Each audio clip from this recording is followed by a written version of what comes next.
The Whiskey Throttle Show, now available on the Spot Network, an independent, standalone streaming platform, live now on Apple TV, Roku, Amazon Fire, Google Play, Android TV, most smart TVs, and all phones and tablets. Look for future live shows and specials only available on Spot Network. Download the app today on your favorite device.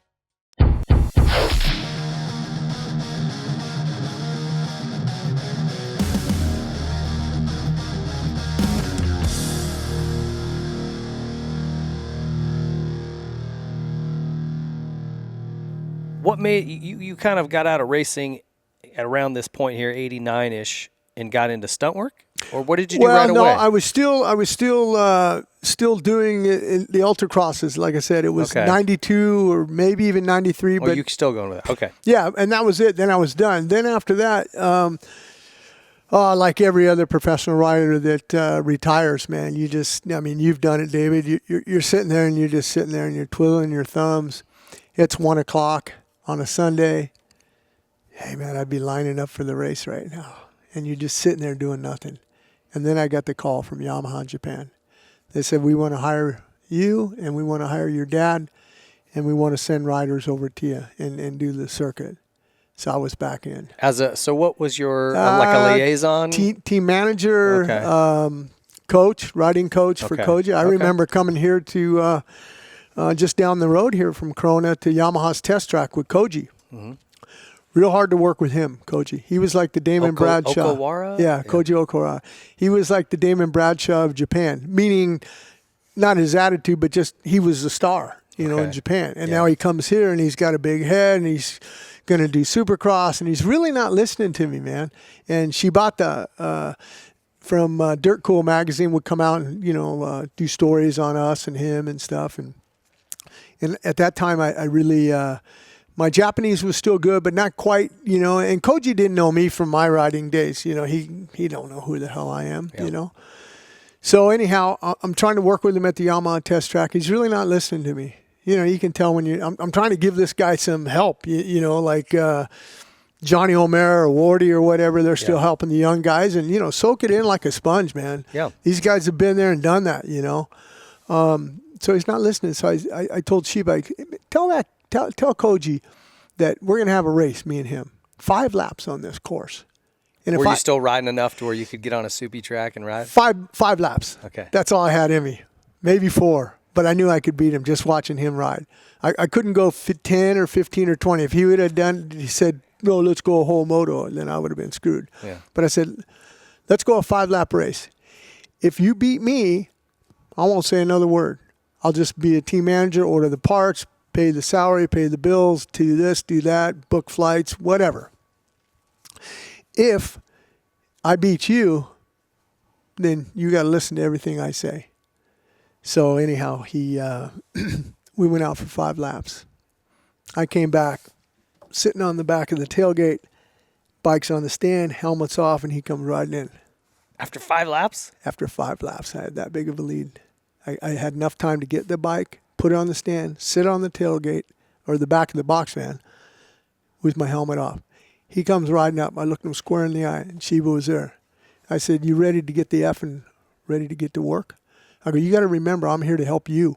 You do good, I do good, the team does good, everybody does. I'm not a hindrance to you. I'm here to help you. So let's go to work. And we got along great after that. Nice. He knew that I knew what I was doing. And, it's hard to, to get like that. You have to really, get on somebody. And that's the thing about a coach. You got to know what motivates them. Same way in baseball, basketball, football, whatever. What motivates you might not motivate that guy or this guy. If I get in your face, you could clam up and really, but if you get in your face, that could motivate you to go. You have to know what you're working with. But anyhow, we had good results. That year and stuff. I remember Las Vegas, the final round in, I think it was 93 or 94. Anyhow, Las Vegas, hot, May or whenever it was, really hot there and stuff. And I'm up in the stands with a couple of my cousins. Now, remind you, we took my blue van that I bought a long time ago. I still had it. We had bikes because we were going up to Carson City, Nevada to train in the altitude because the next national was the next week, and I wanted them to work with them there. Okay. Dad had the box van and all that, right? So we're up in the stands, and you know how like Vegas was, the sun wasn't down yet, but the heat race was there, and it's really greasy, the first heat race. I can't remember if it was Stanton or whatever, leading it or whatever, but Koji's second. Comes around, I see his elbow up, and I see him hit, and he's getting wheel spin going up to the triple, and he kind of cases a little bit. And I'm saying, oh, okay, Koji, take it easy, man. Take it easy. Because I kind of know how he is. He's one of those old school Japanese guys. You just, you got to slow him down, you got to, you don't have to tell him to go run in the morning. You got to tell him, hey, only 5 miles. You don't have to go 10, man. Yeah. We know. So he comes around that same corner. Elbow goes up higher. I go, no. And my buddy goes, what? And I go, watch. And he just nailed it. Came up. He faced the triple jump. Didn't crash. Hit so hard, busted both of his wrists. Okay, didn't crash. Just hit so hard. He hit so hard, the crossbar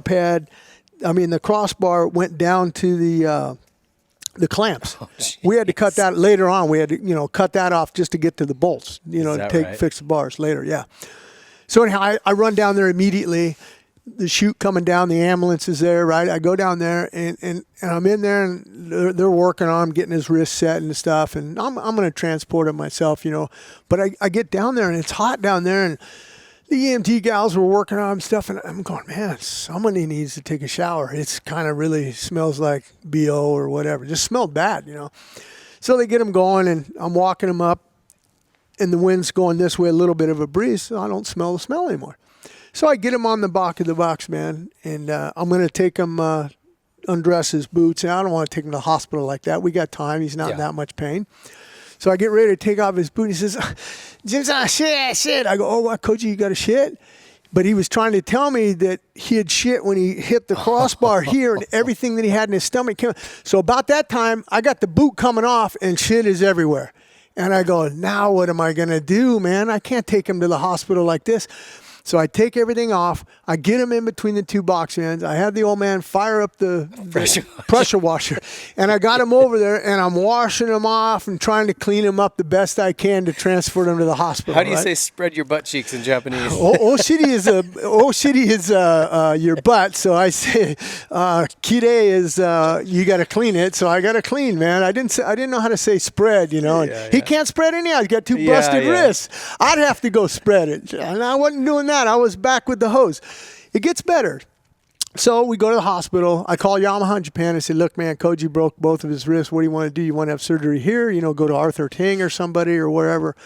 And they go, no, bring him back to here. Can he travel? I go, yeah, he can travel. He'll be all right. We'll do it. Now, mind you, I started with Prime Network with Larry Myers, and I had to do a broadcast the next weekend at Hangtown, because I was kind of doing a little bit of both. So anyhow, we get up the next morning. I got to brush his teeth. I got to do all that. You get two busted wrists, right? So I go, Koji, you want to go home with my dad in the box van because there's a bed in the back, the old box vans. He goes, no, just I stay with you. All right, man. So we'll take the van. We'll take the blue van and we'll go home. All right, cut my dad loose. Go ahead. I'm going to get him fed. Got to feed him, and all that. It takes a little while. Yeah. So we get out, and we don't get to, Sloan, Nevada or Jean, Nevada, right? Jim said, itai. Pain. He had a lot of pain. I go, oh, he ain't going to last this all the way home. Turn my van around, go to the airport, McCarran Airport, get 2 tickets, fly to Burbank, call Melissa, hey, come pick us up. She's a nurse. Get Koji situated at home, jump back, fly back. I got to get my van because the bikes, I can't leave it at the airport. We're going to Japan Monday morning. Yeah. This is Sunday. Get that, drive my van back all the way. Monday morning, we head to Japan. We're off to Japan. And I had to go with him because he couldn't do anything. Couldn't do anything. He had to go to the back. Oh, I got to go pee-pee. I got to go to the airport in the back. I got to unzip him. Hey, man, I ain't holding that thing. You can kind of judge it the way you want to go and get it in there, And we got to Yamaha in Japan. We had meetings and stuff, and he had the operation there. And I'm in meetings with him, and And I said, man, they wasted a lot of money having me fly over here, And last minute, I go, man, if I was coach, I would have just sat there and looked at the best-looking stewardess. Excuse me, I need help. But, I mean, that's just those were good times teaching those guys. And, the other rider that I worked with a lot, and he had a lot of good results, and Takeshi Koikeda. He finished 5th in the Outdoor Nationals one year, and he was good. Now, he was a little different than Koji.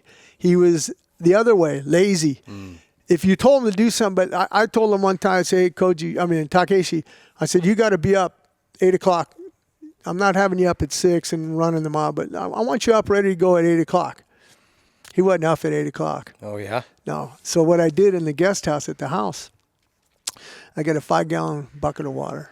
Oh, filled it up. He's sleeping in there. I opened the door quietly. Wake up. That's some Mr. Miyagi stuff right there. Time to go to work, buddy. Time to go to work. But, I mean, that's just the difference. Koji would have been up at 6 o'clock, already had his miles done. But that's just the different, attitudes you have to work with, different mindsets and stuff. But he was a good, hard worker once you got him going. So he was riding with Yamaha support? Yeah, yeah, factory, yeah. What year was that? What did he get 5th? I don't think back on Heath Voss was there that year. We were battling with Heath Voss. Heath Voss might have gone to, this is in I want to say Nationals? 98 maybe. Would have been 98 for Takeshi Koikeda. 98, 99. I want to say that was it. You'd have to look on the vault or whatever to find out what. But, yeah, that's when he was there. And, I'll tell you exactly. He did the U.S. Open and stuff. We did the U.S. Open. So what was that, 2000 they did the first year? No, it was before that. 99, 98? 99, so maybe 98. Okay. So that's when he was here, because I remember going to the I know exactly, because when Takeshi was here, we only had a budget for one room. Okay. And he was doing Supercross. So, of course, my dad gets a bed. Of course, Takeshi gets the bed, on Friday night before Saturday night. Baby, you didn't make the main event on Saturday night. You're on the floor. You're on the floor, and I get the bed, because I was on the floor the other nights, Yeah.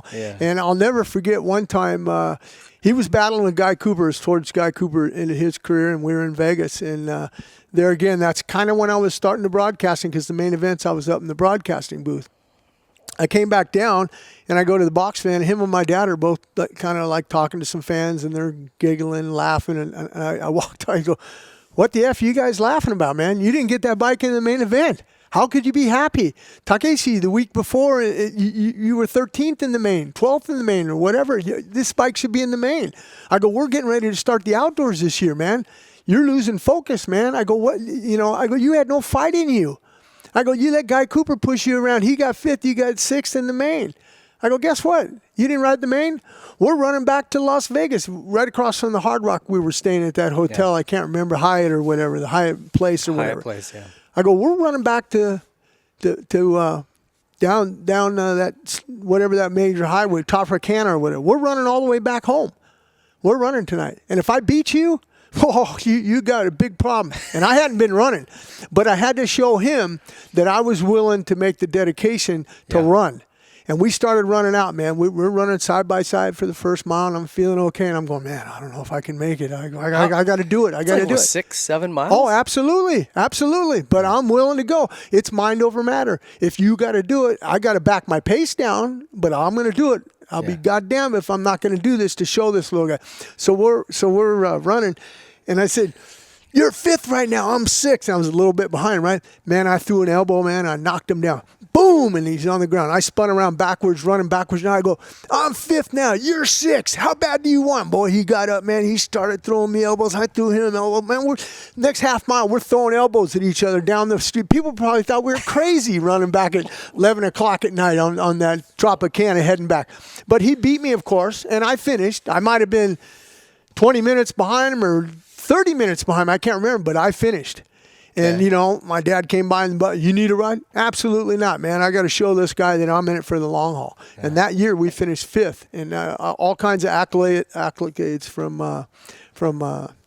Yamaha Japan. Yeah. And another thing with Koji down the street, I forgot to say this one. He did not know how to set up a bike. He did not know how to test. And we were there, and the tracks here, they're hard blue grooves when you're during the day, right? Well, the round we were getting ready for was Pasadena, the Rose Bowl. Now, I've raced there plenty of times at Pasadena at the Rose Bowl. it sits in a hole. The moisture comes up. You got great traction, right?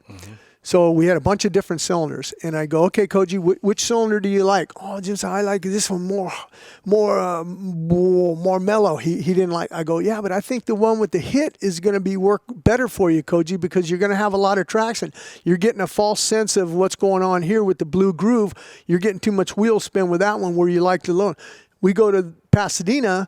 You're gonna like the other one, but no, Jim, I want the softer hit. Okay, no problem. You're the rider. We'll put whatever you want on it. Put it on there. I told my dad, I said, hey, get ready to bring that other cylinder because I know he's going to want it. He goes out for the first practice, just kind of coming up short on everything, coming up short. I'm going, oh, man. So he comes back in. I go, Koji, how was it? Oh, it's okay, a little short. I go, can I put that other cylinder on, please? Just to try it in the second one. And whatever one you want, then we'll go with for the heat race or whatever. Okay, Jim-san. So we do the fire drill. Me and my old man change out the top end real quick. You know, there's not much time to be changing time. Yeah. So we changed it out. We put it in there, and the first time he goes out, man, he almost overjumps us. So now he's, and he comes back in after that practice. He's got a big grin on his face and everything. I go, Koji, don't put us through that again. Remember back when I taught you how to ride that 5 laps? I go, we're here to help you, buddy. I go, use my knowledge. I know what this track's going to be like. We had to do a fire drill to get this bike ready. So, it's just a lot of little hard things, Another time with Takeshi, my blue van again, he wanted to go riding on a Monday, which was a holiday for all the kids, right? And he wanted to come down here riding, I can't remember which track, Elsinore or whatever it was. And I advised against it. I go, I wouldn't go. There's a lot of yo-yos out there, and you're a professional rider, and that's how you get hurt, like Anderson when he got hurt at Glen Helen. You got to, the track's open to everybody. So with a school day that's off, you got a lot of people out there that, they're beginners, so you got to watch out. Anyhow, someone crashed over a double or whatever, and he come over, hit him, broke his collarbone. I go, I don't know when you guys are going to listen. I told you, Takeshi, don't do it. So anyhow, his wife now, but she was over, and they went out, and he had his arm in a sling and everything, and he's on the 210 coming back. They went shopping or something, him and his girlfriend at the time, and he had my van up to 100 miles an hour. Cops pulled him over, right? His license had expired because I got him a California one, but he tried to show his international license and this. Anyhow, cop wasn't having no part of it, right? Impounded my van. Now I got home and I see Takeshi and I see that look, and I'm thinking, man, what happened? What happened? Something happened to your girlfriend, man? Someone, what's going on, man? What happened? Oh, Jim, I'm sorry, Gomene. What happened? He goes, oh, go to jail. You went to jail? No, Jim-san, your van go to jail. What do you mean my van went to jail? Then I got it out of him. He was speeding, and they impounded my van. And I think I was going to a race, and I had to go pick it up for some reason. I had to go get it because every day the interest gets compounded. So I had to go pick it up. But just stuff that you deal with riders, and I'm sure you deal with it nowadays with the younger riders. The same type of thing,